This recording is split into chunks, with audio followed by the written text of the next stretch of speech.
Radhe Radhe guys. तो जैसे कि आपको पता है आज है गोवर्धन और मैं जा रही हूँ आज अपनी मम्मी के यहाँ। तो गाइस मेरी ट्रेन थी आनंद विहार से शाम को 6:50 की। और गाइस मैं ना घर से ही बहुत लेट निकली थी, तो मैं सिर्फ 5 मिनट पहले ही पहुंची थी। अगर मैं लेट हो जाती तो शायद मेरी ट्रेन निकल जाती।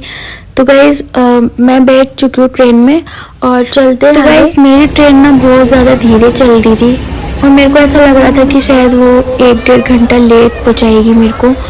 तो गाइस हम लोग गाजियाबाद पहुंच चुके हैं अभी। और गाइस मेरी ट्रेन में ना मतलब मेरी सीट के सामने एक छोटा सा ये बेबी था जो बार बार मेरे को देख के हंस रहा था और बार बार मेरे पास आने के लिए अपनी मम्मी को बोल रहा था। तो इसकी मम्मी ने मेरे को दिया भी था कि आप इसको पकड़ लो। मैंने इसको लिया था लेकिन फिर ये वापस अपनी मम्मी के पास चला गया। अभी आने वाला है गढ़गंगा और ये ट्रेन इतनी धीरे चल रही है, मतलब गढ़गंगा आती बिल्कुल धीरे चलने लग गई। मतलब मेरे को ऐसा लग रहा था कि यार मैं ट्रेन से आई क्यों, इससे अच्छा तो मैं बस से आ जाती।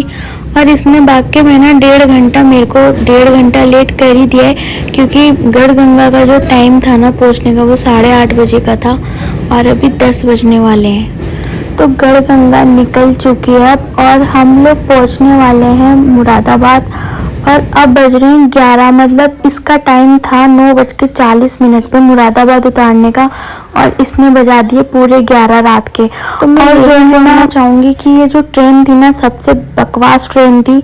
अगर कभी भी कोई मुरादाबाद आना चाहता है तो इस ट्रेन से तो बिल्कुल ही मत आना, क्योंकि टाइम पे कोई पहुंच ही नहीं पाएगा। मैं मुरादाबाद पहुंच चुकी हूँ और अब मैं जा रही हूँ घर और चलते हैं आगे। और वैसे भी 11 बज रहे हैं तो अब घर के लिए ना ऑटो वगैरह भी बहुत मुश्किल से मिलेंगे, तो चलते हैं बाहर।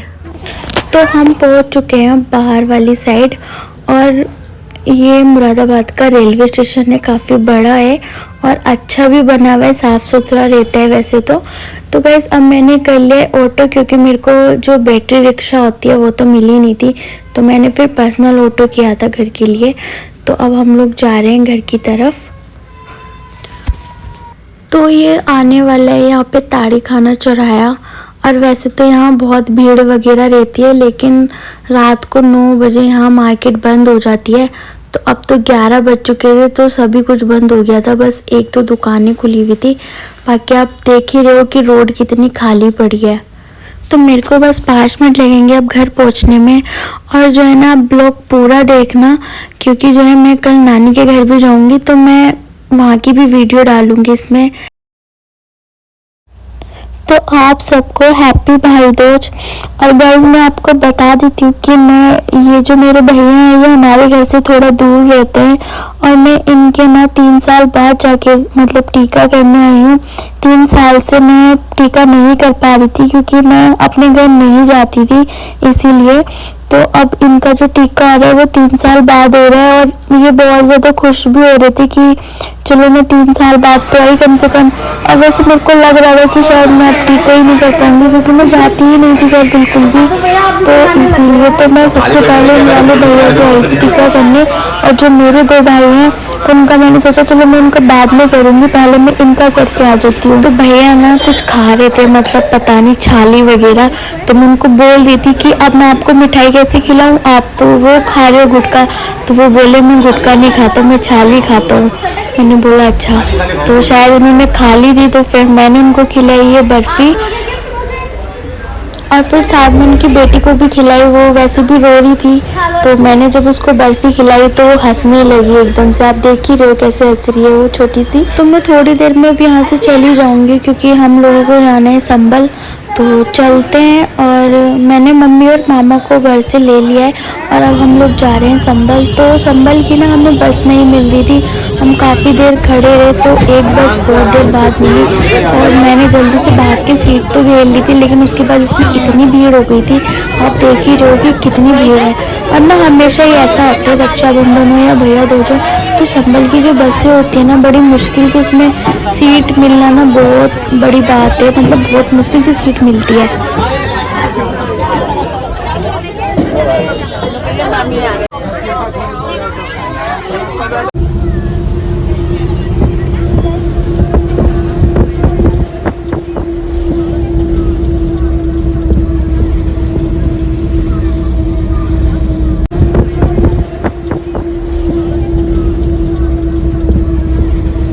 गाइस संबल आने वाला है और अब हमने नानी के घर के लिए कर ली थी बैटरी रिक्शा और यहाँ से अभी हमें पहुँचने में लगेंगे कम से कम 20 या 25 मिनट। तो अब शुरू होने वाली है संबल की मार्केट, जहाँ पर जो है ना मतलब जो गाय भैंस वगैरह होती है इनके जो सींग होते हैं ना उससे जो है यहाँ पे मतलब कंघी वगैरह और कड़े वड़े ये सब बनाए जाते हैं। लेकिन आज जो है ना शॉप सारी बंद पड़ी है क्योंकि भाई दूज की वजह से। तो गाइस मैं बता देती हूँ कि मेरी नानी का घर भी आने वाला है और ये सामने जो जा रहे हैं वो मेरे मामा हैं और ये हमारे साथ ही आए थे घर से क्योंकि हमारे घर पर ही बता दूँ मेरी नानी नाना नहीं है लेकिन जो मेरी मामी है वो बहुत ज़्यादा अच्छी है। और मैं ना अपनी मम्मी को बोल रही थी कि हंस के दिखाओ तो मम्मी को हंसी आई गई, हंसने लगी जानबूझ के। फिर तो गाइस ये मामी ने बना रखा था गोवर्धन, तो मामी बोली कि इसको हटा दो, तो फिर मम्मी ने ना ये सब उठा के एक टब में भर के रख दिया गोवर्धन को। तो फिर मामी बोली कि चौक पूज दो, तो मम्मी को नहीं पता था कैसे होता है शायद, तो मामी ने फिर चौक पूजा था। तो आटे से पूजा जाता है शायद चौक ना, तो वो पूज रही हैं मामी। तो मैंने मामी को बोला कि मामी मैं चलो आपकी वीडियो बनाती हूँ, तो मामी को लगा शायद फ़ोटो खींच रही हूँ मैं, तो मामी जो है ना देखने लगी। तो मैंने बोला वीडियो बना रही हूँ, आप जो है जो कर रहे हो उसको कर लो।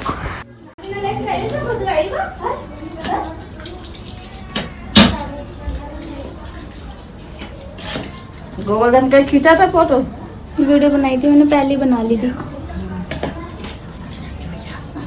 चलो हो गया। तो जो मेरे मामा की बेटी है उसके हस्बैंड भी यहीं पर ही थे, तो वो बेचारे सारा घर का काम कर रहे थे। मतलब यहाँ थोड़ा गंदा हो गया था तो हम सबको खाना खाना था, तो उन्होंने ना खुद ही से मतलब दरी से साफ करके और इसे बिछाया ताकि हम मतलब यहाँ बैठ के खाना खाएं।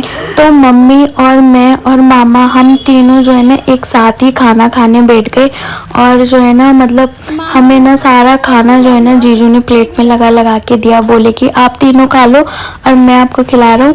तो उन्होंने ना खुद ही प्लेट में लगाया और जो मामी ने खाना बनाया था वो बनाया था आलू गोभी की सब्जी और छोले और पूड़ी।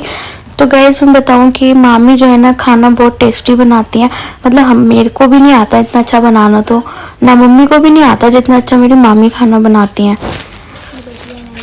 मामा जी, जीजू जी चावल बरसते हुए। तो जब हम तीनों ने खाना खा लिया ना तो मामा मामी से मजाक करने लगे, बोले कि भाभी आप मुझे 1100 रुपये दोगी क्योंकि मैंने खाना खाया। तो वो उन्हें इस वजह से ना मामी के साथ पूड़ी बनवाने लग रहे थे कि लाओ मैं काम कर। तो मामी के रखे थे दिए जो पानी से जलते हैं और मैंने इनको फर्स्ट टाइम देखा था कि इसमें पानी डालो तो जल जाते हैं। और यहाँ मामी झाड़ू लगा रही थी तो मामा जो मजाक कर रहे थे, इनके ऊपर बार बार कुर्सी रख रहे थे। तो शाम के 5:30 होने वाले थे तभी मेरी छोटी वाली मौसी और मौसा भी आ गए। तो मैं बता रही थी जो ये मेरी मौसी है ना ये बीमार रहती हैं, तो ये इस वजह से इतनी पतली और सूखी से यहाँ पे एकदम से खिचड़ी पकने लग गई सबकी। सब आते शोर शराबा होने लगा कि कुछ समझ में नहीं आ रहा कौन क्या बोल रहा है। और जैसे मेरे मौसा अंदर आए ना तो मम्मी उनसे मजाक करने लगी कि मैं तुम्हारी आरती उतार रही हूँ और इसमें जो है ना पैसे रखो तभी तुम्हें अंदर जाने दिया जाएगा। पैसे ले लो पहले, अंदर कमरे में मत आने देने ने। हाँ खींच रही हूँ मैं, मौसी इधर आइयो थोड़ा, ला जी पैसे निकालो। पैसे दो मौसा, ऐसे थोड़ी ना होता है। तो और क्या 2 घंटे से हम यूं इंतजार कर रहे हैं क्या?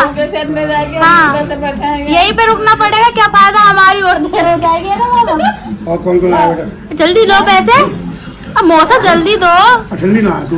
अरे पैसे दे दो, जितने का नोट उतने दे दो। यहाँ पे सब आज पैसे लेने वाले बैठे।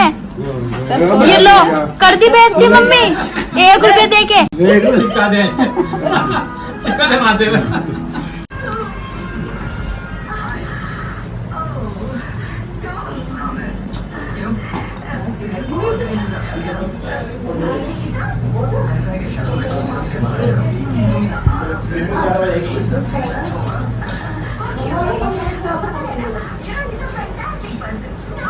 और आया पंकज ना आया।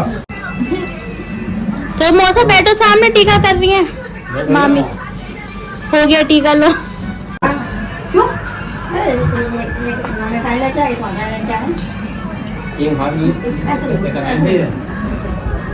थोड़ा और तोड़ दो, तोड़ दो।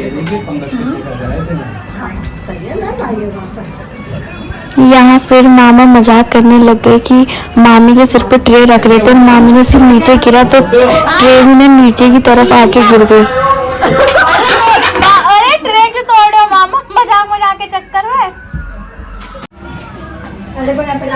तो मामा और मम्मी में हम लोग अब जा रहे थे तो मौसा बोले कि तुम लोग रुक जाओ, हमारे आते ही जाने लगे, लेकिन हमें देर हो रही थी तो मामी ने सबसे पहले किया मम्मी का टीका और मामा बाहर चले गए थे जीजू के साथ। तो मम्मी का टीका करने के बाद मामी ने किया मेरा टीका, क्योंकि जब हम लोग मामी और के जाते हैं तो मामी हमेशा हमारा टीका करती हैं।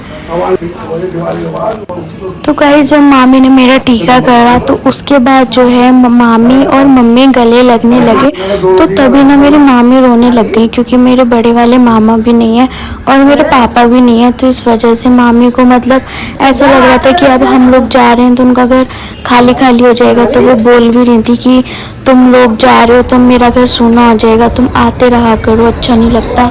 तो गाइस जब हम लोग जाने लगे ना तो बहुत गंदा लग रहा था, क्योंकि मामी और मम्मी दोनों ही रो रहे थे और मामी मेरे भी गले लगी थी तो मेरे को भी रोना आ गया था।